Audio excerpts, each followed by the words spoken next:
ওয়ালাইকুম আসসালাম ওয়া রাহমাতুল্লাহি ওয়া বারাকাতুহু। হরকতের প্রচলন তো আমাদের প্রিয় নবী সাল্লাল্লাহু আলাইহি ওয়াসাল্লাম করে দেননি। তারা কোরআনে পরবর্তী জগৎ জি না, এটা কোরআন পরিবর্তন না। ওই সময় প্রচলন ছিল না, ওই সময় দরকার ছিল না। মেইন টপিক যেটা কোরআন ওই সময় লিখা ছিল কি? লিখা ছিল, পাওয়া যায় এটা দলিল।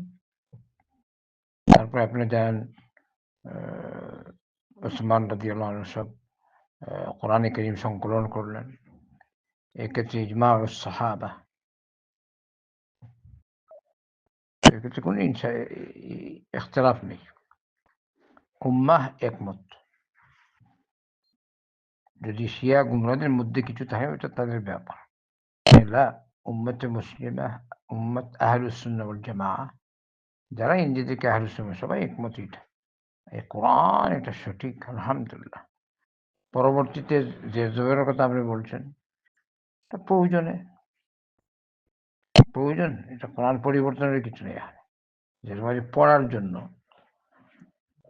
মানুষ যেন সঠিকটা পড়তে পারে এই জন্য এটা সংযোজন করা হয়েছে।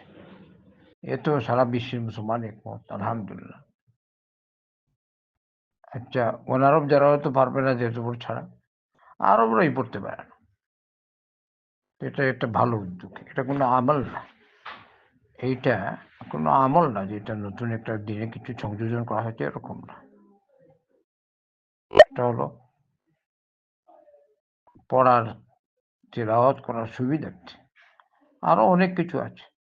পূর্বে যেমন আল্লাহ রাসূল সাল্লাল্লাহু আলাইহি ওয়াসাল্লামের জামানায় ইলমে নহও আলাদা ছিল না। ইলমে সরফের দরকার ছিল না। ওই সময় নেই। পরবর্তীতে এটা সংযোজন হয়েছে। এগুলা ওই প্রয়োজন। বারাকাল্লাহু ফিক।